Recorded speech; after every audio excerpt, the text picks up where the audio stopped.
A lot has taken place in a short amount of time this offseason as Kyler Murray is a Viking, Kirk Right. Cousins is a Raider, and Yeah. Dexter Lawrence is a Bengal, to name a few of the This is changes true. that took place in the past few months. And given there are several hundred transactions every offseason, it can be hard to keep up with in real time. But now that we are a couple of weeks after the 2026 draft, it is Okay. a good time to discuss the best NFL free agents that are still available. Obviously, the first few waves of free agency has taken place, as well as the aforementioned NFL draft, but Right. there are still a lot of talented players still out there ready to help a team win a Super Bowl. It's true. And in today's video, we're going to break down why these guys are free agents, the impact they could have for a team this year, and potential landing spots too. And Well, we're going to play a different game because that's boring. What we're going to play is, should these people retire or keep trying to find a new team? Because a lot of these people that I'm seeing, they need to retire, man. I'm sorry. Like I'm not going to say any names right now. I'm not going to spoil it. But you need to retire, brother. I'm sorry. a lot to break down in today's video, and if you could like the video before we start, a football I already like, you know that. video Hold on. would be very much appreciated. And with that preface out of the way, let's begin. Right now. And we are starting today's video with former 49ers and Commanders wide receiver Deebo Samuel. Deebo Samuel is a player that opinions have varied unsignificantly over the course of his career, but heading into 2026, I still think he can be a serviceable player in the right. He can be a serviceable player, but he's going to have to be a gadget guy. I don't think he wants to take that gadget guy role or that gadget guy pay cut, but you're not the wide receiver one, you're not the wide receiver two. I don't even look at you as a wide receiver because you don't run crisp routes. You're not really like, what do you do that's a receiver? You're more like a gadget player. You can go in the backfield, you can go on up a receiver, you can whatever, like play a little wildcat. I like that for you. You need to keep with that role because you was never a real wide receiver. Sorry to be the one to tell you. Situation. Obviously, the 2025 Commanders season did not play out the way they envisioned, as they were coming off of a trip to the NFC Championship game in 2024, but believe it or not, Deebo Samuel actually led the team in receptions, receiving yards, and receiving touchdowns in 2025. Now, do I think Deebo Samuel will prove to be one of the biggest sleeper additions of the 2026 offseason, and do I think he's going to get back to the 2021 version of himself and have over 1,400 receiving yards again? No, most definitely not. And if you were not aware, that is the only time Deebo has had over 1,000 receiving yards in his career. But to be a player that can win near the line of scrimmage, and as simple as this idea is, move the ball a few yards down the field and win on reps close to the line of scrimmage and get closer to the sticks, yes, Deebo can be that guy. Obviously, with his history of running the football, he's not a spring chicken, and he has a more rugged style of play. But when you look at a team like the Saints, who have... See, now you're trying to throw it on the Saints because the Saints do need some people. They need a couple more people, I feel like. A couple more pieces they need to make it to this playoffs this year. Because I can't think they have a chance to make it to playoffs, but that's a different topic. Different video. You saw that he only had 1,000-yard season.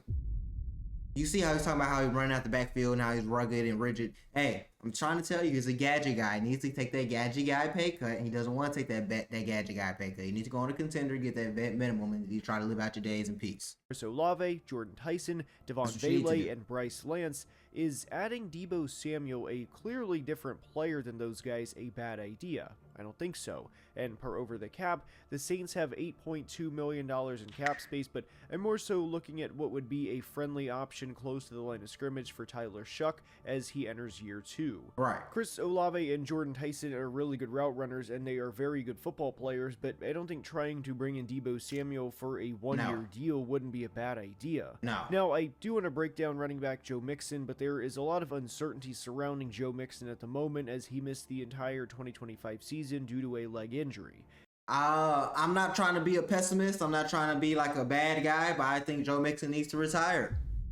Just being real with you, had a great career at Oklahoma, had a great career with the Bengals, had a pretty, from when you on the field, great career with the Texans. I think you need to call it a day and favor your body, man. It's life outside of football.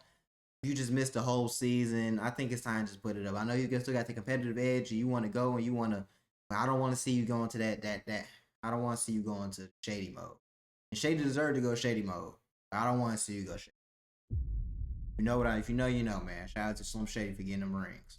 and Texans fans know 2025 was a frustrating year with their run game because their best running back missed the entire year. And perhaps what was even more frustrating was nobody knew the injury.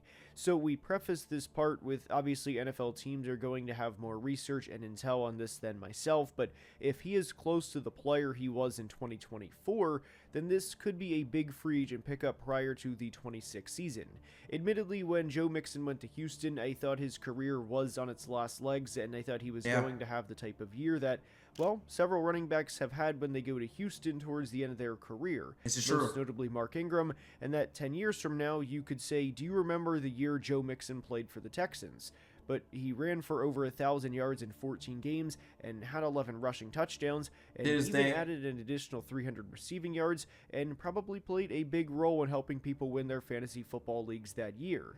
So entering 2026, if we can get close to the player he was in 2024, after missing the year due to what was a mysterious leg injury, that's true. He could be a really good addition. This is true. He very quietly had 4 straight 1,200 total yard seasons, along with double-digit touchdowns in 3 of those 4 years prior to missing the entire 25 season. But like I said, though, it's even worse now because we don't know the injury that you even got sidelined for. So it could be anything, realistically. And, like, we don't know what you got hurt for. We don't know what's going on with you, bro. I think, depending on the severity, you might need to sit your ass down. I'm sorry.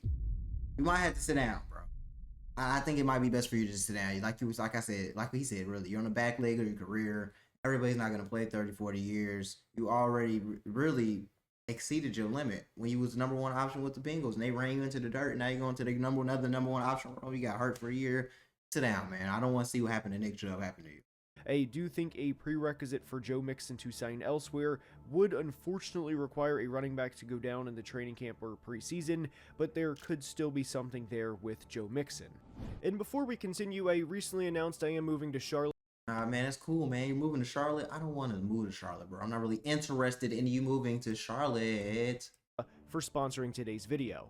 L'Jarius Sneed is up, and if you have not paid attention to Tennessee Titans football over the past couple of years, then there is a very real possibility you completely forgot about L'Jarius Sneed the minute he was traded to the Tennessee Titans. Yeah. L'Jarius Sneed was a really good player for the Chiefs in 2022 and 2023, and made one of the most pivotal plays in the Chiefs' 3 Super Bowl span in 5 years, as he was the player who forced the fumble with Zay Flowers in the 2023 AFC Championship game, and if L'Jarius Sneed does not make that play, we could be talking about Lamar Jackson being a one-time Super Bowl champion at this moment, and Patrick Mahomes only having 2 rather than the 3 Super Bowls that he has. This is true, but honestly, even though he did make all those great plays and he was a great player on the Chiefs, bro, that was in 2022. It's 2026. The state of play that you've had in the last few years is comparable to Jair Alexander. I'll rock with Jair Alexander. Even though he's on the Green Bay Packers, I'll rock with him. He is not cutting it. Sorry. Both of you guys need to retire. The young niggas are coming in. The young niggas are coming up. Y'all had y'all chance. You blew it. Hey, the Titans were weak as hell too. You could have been the only standout on there on some damn Deion Sanders type vibes. You know what I'm saying? Charles Wilson type vibes. But you didn't do that. You failed. And L'Jarius Sneed was a really good player in Steve Spagnuolo's defense, and after the 2023 season, the Chiefs traded L'Jarius Sneed for a 3rd-round pick, and he was signed to a 4-year, $76 million contract with the Tennessee Titans, and his tenure in Tennessee, I would say, did not go according to plan. And if you are a Titans fan watching this and hearing me discuss L'Jarius Sneed, please, by all means, discuss how you feel about L'Jarius Sneed in the comments, because any comment from a Titans fan in this video is going to go far beyond what I could explain as an observer from afar, rather than a fan who lived the L'Jarius Sneed experience post getting paid and post after he was traded from the Chiefs in a good system and in a good foundation to the Tennessee Titans that were coached by a combination of Brian Callahan and Mike McCoy, while L'Jarius Sneed was in Nashville. There's obviously a lot to be said about the Chiefs franchise and how they've built everything up with Andy Reid, with Steve Spagnuolo, with Brett Veach, and of course all of the players that have made plays, and L'Jarius Sneed making a great, fantastic timing play in 2023 himself. Then there's another thing to be said about an organization that has been in a lot of disarray over the past couple of years. L'Jarius Sneed is 29 years old, and if he were to be picked up by somebody at this point, I am a believer that he would go back to Kansas City, as the Chiefs They're not going back to him, man. I think his career is over with, bro. You cooked yourself. Like, you're definitely not getting a starting role. You got 76 million for 4 years. Right off into the sunset, brother. Y'all ain't just coasted. It's over with for you. I'm sorry. I rock with Jarius Steed. I rock with his state of play. I rock when he was good, but you're not good anymore. Maybe the defensive coordinator made you good. Maybe Chris Jones made you good. But without somebody like Chris Jones on our defensive line, it wasn't cutting it for you, was